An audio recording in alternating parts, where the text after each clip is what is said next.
and welcome to this month's episode of our Diversity Inclusion vodcast or podcast, Addressing the Elephant in the Room.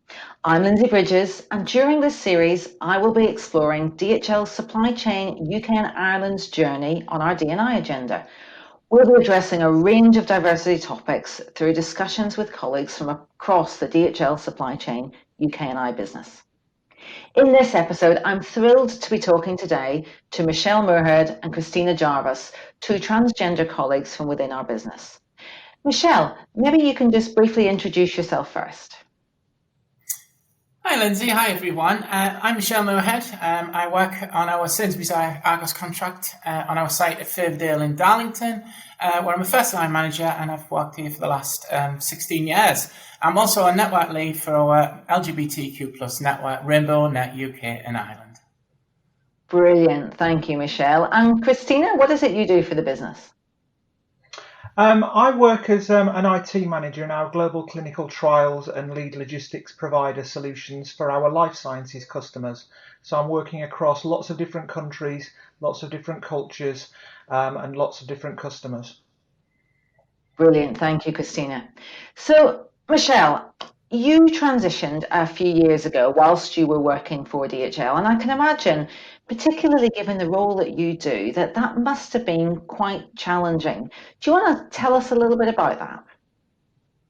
Yeah, you're right. I mean, I am a first line manager, as I said. So yeah, I'm very, I'm facing the colleagues all day long. I have a big team. I work on a really big site. So there's nearly 500 people work on site. And with me being here for quite a long time, 16 years is a long time. They've only known me. So it was hard because, I was hiding away this thing inside that, I knew the truth, but nobody else at work did. So it was really challenging to do it, especially you might know from the accent, I'm from the Northeast as well. So it's not the most inclusive place, you could say sometimes. And the culture 3 or 4 years ago when I came out was a lot different from as it is now. So it was a challenge to come out at work, and it was scary. It was a journey into the unknown, but yeah, it's all been worth it. I'm the happiest I've ever been, and things are really good at work. Everybody's accepted me for who I am, but it was a challenge at the time because there's nobody LGBTQ plus on site at all, or there wasn't. So it was always going to be tough for me to be able to take that leap. And coming out at work was really, really scary. It took a long time. These things just don't happen overnight. It took me months and months and months of getting to that stage where I felt that I was ready to come out at work. Coming out at work, like I say, was really tough. But I'm being very lucky with the management team that I work with. We handled it really well. We didn't have a lot of help from outside at that time. We didn't even know there was a Rainbow Net back then. So it was a bit of a steep learning curve, but worked together, we got through it, and I'm just the happiest I've ever been, Lindsay. It's the best decision I ever made, and it wasn't a decision. It was life or death at the time. It was something that had to be done. I couldn't keep living the life that I was. It was living a lie. It was, up to the point where I came out, I was actually living a double life because I was Michelle away from work and I was pretending to be him at work. So I couldn't lie anymore to myself. But it's been a heck of a journey, but I'm so pleased that I did it, and I've never been happier than I am now. So tell me about the support that you got from your line manager at work and from that management team, because I guess that was quite instrumental in helping you once you'd made that decision, in helping you kind of manage and communicate that. Yeah, I mean, nobody, I'll be honest with you. I mean, I came out to a good friend of mine, Anne, I've known for 16 years. She's a first line manager like me. And it was a case of everything was building on top of me. I had to do this. And it was actually the trigger point for me was, I was best man at my brother's wedding, funny enough. And he's younger than me. So he was getting married and I did the speech. I had a really good day. But I went to bed that night and I just thought to myself, look, Lindsay, I'm living this lie. I can't keep doing this. This has been going on for nearly 40 years by that point. I just cannot live this lie. And not long after that, I went to Leeds Pride as well. And just being at Pride, seeing all the people there, the show of love and support, it just built me the confidence to then come out at work. So I came out at work the following week. I told Anne, she was amazing. We both ended up in floods of tears, but she was so supportive. It was the case then we went to HR. HR were brilliant. Hadn't come across it before, to be honest, and they weren't really sure what to do. But then they said, you need to tell your line manager, who's my shift manager. So going to see Keith was really tough because we started virtually on the same day. We were good friends. He's a man's man, and that was his persona. That's how he was seen. So going to tell him one late shift it was in November. It was raining. It was horrible outside. And I'll never forget it because, I'm going to see him and I sat there and he knew there was something wrong, but he just didn't know what it was. And I knew once I took that leap of faith and told him what it was, there was no putting that genie back in the box. I couldn't, go back. So that was the really scary point for me. But telling him, he was fantastic. We both ended up in floods of tears, and he was fantastic. And the next 9 months was then building up to actually coming out at work. It sounds like you've had a lot of support around you from within the business, which is great to hear. So, Christina, you've come out at work pretty recently. Do you want to tell us a little bit about that? Yeah, I came out earlier this year. I've worked for the company for 30 years and I've been doing largely probably for the last 20 years roles that mean I'm working across multiple countries. And I've been aware of that I've been trans for quite a period of time. And I've really been living as myself away from work for a considerable period of time and didn't make much effort to kind of cover it up, but still ran by my old name. And I think increasingly people were becoming aware that I was trans and just being polite around me. And I just reached a point where it was becoming too painful to constantly be using my old name and having to kind of pretend that way. And it was very, very clear that people around me were aware. And during lockdown, I think it kind of emphasised all of that. And I just decided that I needed to be myself all the time rather than be putting on a mask when I was coming to work, especially as it was a mask that wasn't covering very much up, to be honest. And I started coming out to colleagues probably about a year before I decided to formally do it with HR and with my line manager. And all of my colleagues were really supportive. And at the same time, I was getting involved in the diversity and inclusion agenda for DHL UK and Ireland. And I think that gave me a lot more confidence that I would be okay. Because I think you have a lot of fears that things are going to go badly and it's going to impact your career. And when I came out to my line manager, he'd already got a very good idea as to, that was the fact. He'd been working with me for quite a while and was very supportive. And I got lots of support through, both the senior teams within IT and also the wider HR community and, my colleagues around me. And I decided after I'd been effectively living as myself at work as well, but not having done things like change my name at work and that we would make an announcement. And I was quite nervous about it, to be honest, because I work with people from North America, from all over Europe, and a number of people in Asia Pacific, and there's lots of different cultures and lots of different attitudes around that. So I obviously had a concern, for example, that one of my main customers is based in the US, and there's a lot of noise around trans rights and that being seen somehow as an issue. So I was worried that American client, I may have problems at their end. And likewise, I also work with a number of colleagues a number of customers in Switzerland. And the issue could also be, that's a different cultural area. And I had lots of support from the customers. I had senior members of my customers team contacting me and saying, let me know if you have any problems with any of my staff. I want to know about it. We fully support you. And that was quite a surprise. I was expecting it to be difficult. I was expecting there to be conversations where people were finding it really awkward.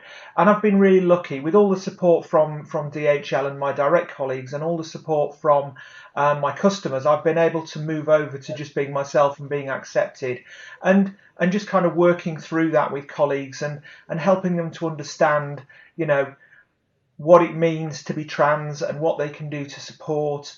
And generally, kind of 6 months later, it's pretty much a non-issue day to day. I'm just me, I get on. And to kind of shadow what Michelle was saying, really happy. My level of stress has gone down dramatically because I'm stressed about working for, doing my work and normal family things, but I'm not stressed around, the fact that, I need to exist and I need to be myself. And that was really important in terms of being happy and being able to bring my real self to work. Thank you for sharing that, Christina. And it's great to hear the experience of support you had from customers as well as from our own DHL colleagues and across the world. Michelle, going back to you for a moment, you talked a little bit about how you got a lot of support from your line manager and your HR team, but can you just tell us what was it like when you actually communicated to your team, your colleagues in the warehouse? Yeah, well, obviously, like I said, Lindsay, before, it was a case of I knew I was, and I was. It was very awkward because I'd go to managers' meetings, and for instance, you come in after the weekend, and people would be saying, what did you do the weekend? And they'd be saying, well, I went to football, I went to the pub, and I did this and I did that. Where I would clam up because I'd be scared that people found out who I was. Because it'd be, I'd been out and I'd been with Michelle, but I was terrified anyone would find out. It was absolutely petrifying because I was frightened people would find out about me. I'd lose my job, and everything else. And I was on social media as well, so I was frightened somebody was going to see me Facebook, things like that. So I remember it was the day before I actually went to work. So I went down to Wales for a week. So I was sat in the house, and it was 2 minutes to 9, and I knew they were going to have a managers meeting at that time, and the colleagues were going to be told. Well, the management team were going to be told first, and then the colleagues were going to be told after that. I knew what they were going to say. We had all the briefings ready, everything else. So sitting there was kind of nerve-wracking, waiting for that first message to come through. How are people going to take it? Are they going to think I'm some sort of weirdo? They're not going to speak to me again. All these things go through your head. It was really terrifying. So then a minute past 9, the first message came through, and honestly, Lindsay, it was fantastic. It was from Mike Harrison, who I've known for 16 years, and he was beyond helpful. He was, he even apologized and said, look, I'm so sorry that I didn't know, because if I had known, I would have helped you. So to get messages through like that was just beyond belief. And then that was it all day. I got messages all day from everybody I know saying, you're really brave. We can't wait to meet Michelle. It was brilliant. But then obviously come the next week, and then more to your point, because I do sidetrack a little, I know.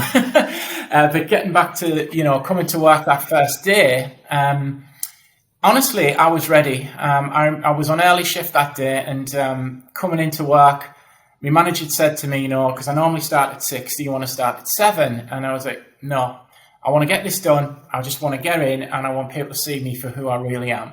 So I remember walking in that day. Typically, the other shift were late finishing off. So they were all working away as I'm walking down, waiting to go in. But me shift manager came out the car park, and he just said to me, you look lovely, Michelle, and you're going to smash this. And being able to walk into work with side by side with him, and of course, all eyes were on me. But Lindsay, I was so ready to do this. And it was, it took all that time to get to that position. And to get in, and then, as part of my role, we do PD briefs. So, it was a case of, do you want to miss the PD brief today? And I was like, no, I want to do the PD brief. I want to speak to the colleagues. And I stood there. We did all the day-to-day stuff. And then I think I spent about 15, 20 minutes then just explaining my journey to them, what I've been through, why I felt that I had to do this, why I was me, and a lot about them as well. How to speak to me. I'm still me. If you whatever we talked about before and that relationship we had before, we've still got that relationship. I haven't changed. I'm still the same person. I'm just going to be a lot happier, and you're going to notice a big smile on my face. I've just changed the wrapper. That's it. I'm still the person I was. Some of the colleagues did feel awkward. They didn't know what to say to me. A lot of people were worried about pronouns as well, which, I've been here a long time, so I have to accept that people are going to get things wrong. They still get things wrong now, but it's not intentional. So a couple of colleagues felt awkward. So it was just a case of speaking to them one-to-one, Lindsay, explaining and saying, look, there was one guy in particular, he said, I don't know what to say to you, Michelle. I said, look, just treat me as me. I'm no different. I'm the same person. So that was the best way I found to do it, is to tackle these things head on. Mm-hmm. And if somebody did feel awkward, just go to one side and, just speak to them. And it's just built from there. I mean, it as things do, one day led to 2 days, then a week, then a month, and then it just becomes completely normal. We're at the point where nobody cares now.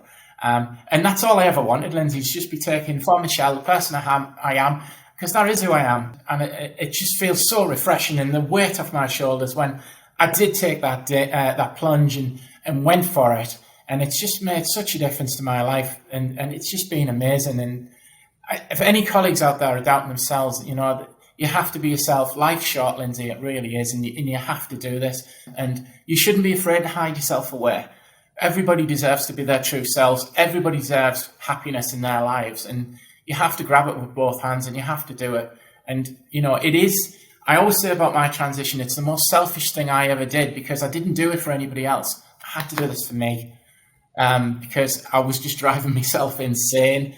But if anyone is wanting to be themselves, you've got to do it.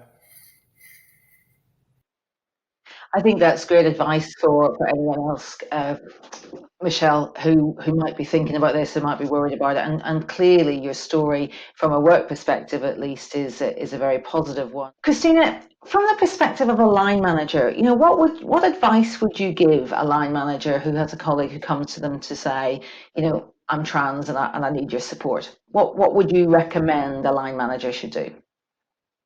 I think one of the first things they should do is they should listen. And make sure they do that without judgment, and remember that the person is a person. They're not a label. They're not a thing. They're a real person at the other end, same as they are. I think the other thing to do is to find out and to get educated and look at how you can support the person that's sitting opposite you, and what you can do. So finding out what support work can provide, looking for people like myself and Michelle who may be able to provide some advice and support to the individual, and get in touch with our LGBTQ network, Rainbow Net. And I also think, take an opportunity to educate yourself. There's some really good resources out there from various organisations like the LGBT Foundation and Stonewall that can give you some information around that. And I think then take it at that person's speed. It's not about a big bang. It's not about having to rush through these things. It took me over a year kind of telling people individually, and then I chose the way that I wanted to come out. So I work remotely a lot of the time, especially with lockdown. A lot of what I do is on video calls. So I made a little video which was played to the senior IT team, which gave me a bit more confidence and allowed me to be able to kind of talk afterwards and not worry about almost fluffing my lines when I told people about myself.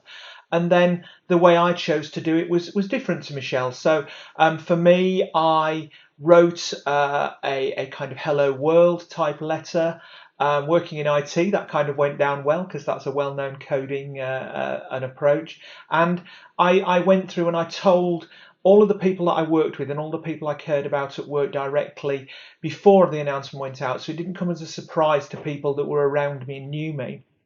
And then I did a big announcement, and a bit like Michelle, I was absolutely blown away. I didn't go away for a week. I had a day off to do some, move my daughter out of university, and I came back thinking, oh, no messages, and I was completely overwhelmed. I had, kind of getting on for 200 messages of support from people, and you think it's going to be terrible. You think it's going to affect your career, and being in a company like DHL that takes diversity and inclusion seriously, and the information being available for line managers and the support being available through the HR lines is really, really important, because then that helps you to do it at the person's pace and in an appropriate way, allowing you to be, sensitive to what they want to do and how they want to approach it, but also, allowing you to understand about it, which allows you to empathise with that individual.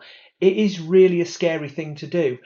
It's a significant thing in your personal life, and it's equally significant in what you're doing from a work perspective. That you hear an awful lot about people who are really struggle at work after they come out, and it becomes a real challenge for them. And you hear that noise, and what we need to do as a business is send a positive message that we are inclusive, and it's really important that we support people's diversities so that they can be their best selves at work. So I suppose the message to the manager is to kind of listen and to learn and to support, so that you can get your colleague to the place they need to be so they can be successful at work and help DHL to be successful.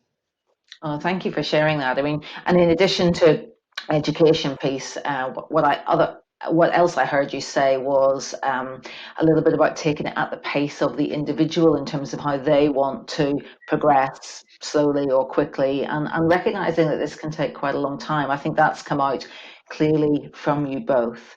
So what I've heard is some fantastic stories, some true courage from both of you, I would like to say, because I can't imagine how difficult it is. I know I can't imagine what it must be like to live a double life, and what courage you both shown to step through that and be able to be confident and comfortable being your true selves at work. And I think, from what I hear from you both, much, much happier in that. So I'm really pleased to hear that you've been able to do that and hopefully inspire others to do the same. And some great support and advice for managers, and I would say colleagues as well, in terms of education, something I've done a little bit of in the last year, and I've talked to you a little bit as well, Christina, recently, in terms of what else we can do to support. And I think that's important from a senior leadership perspective, to continue to educate and think about what support the business can offer. So what I'd like to do now is just get a short closing message from each of you, just in terms of what you'd like to say. So Michelle, what's your short closing message for our listeners today? I would say, to our listeners, be yourself. Don't live a lie. Life is far too short. We're only here once, and we only pass by very, very quickly. And it's a case of, I wasted nearly 40 years of mine not being my true self. Everything happens for a reason, of course, but I would say, listen not so much to your head, because, we all worry, we panic that, you're going to lose your job, you're going to lose your family, you're going to lose everything, and everybody's going to abandon you. It's not the truth. The truth is, that it can be a lot different. There is a lot more support out there these days. Support is growing. We've got a brilliant network here at DHL, and a brilliant network of people as well, just that want to understand. People are not going to set out to make you feel like you're awkward, or you're strange, or most people genuinely want to help. And to our colleagues that that may be feeling the same as me and Christina, is just follow your heart. Don't listen to your head as much. Just follow your heart. Life is short, and grab every opportunity that comes along, because you don't want to live with regrets. I never live with regrets. I never used to look at the future, Lindsay, and now I look forward to the future, because that future is my true self. So be your true selves, and if you need that support, reach out, speak to people, because it is the best thing you can do. I've found that it's the best way we can do. Brilliant. Thank you, Michelle. That's some great messages for DHL colleagues in terms of internally, and for anyone listening in terms of being yourself. Life's too short. And Christina, your closing message? I mean, I'd mirror a lot of the things that Michelle said. I think the other thing, outside of our trans colleagues, some of whom may be out, some of whom may not be, is don't be scared of being yourself. As we've both described, we're a lot happier in our lives being that, and although it's scary and you have to take a jump, there is support available. And what I'd kind of say to our colleagues who aren't transgender, who maybe don't understand this and may find it a bit of a challenge, is it's not something to be scared of. And really, one of the kind of myths is that people will get deeply upset if you accidentally use somebody's old name, or if you get their pronouns wrong. And genuinely, that is really a myth. Every day somebody accidentally uses the wrong pronoun for me, and I don't mind. It's just part of general pieces. I've got lesbian friends who are more masculine, who regularly get called sir and he. it's not a big deal. It's much more of a deal in your head. So, don't worry about accidentally misgendering somebody. Don't worry about accidentally getting somebody's name wrong. If you feel you have to apologise, move on. Don't do it, aim not to do it again.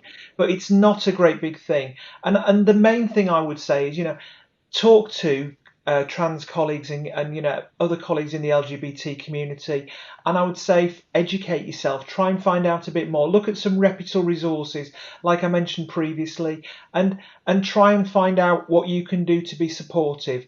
It's not a difficult thing to be an ally and to be supportive of the community, and I hope some of our colleagues will listen to this, and hopefully we'll be able to find time to do that.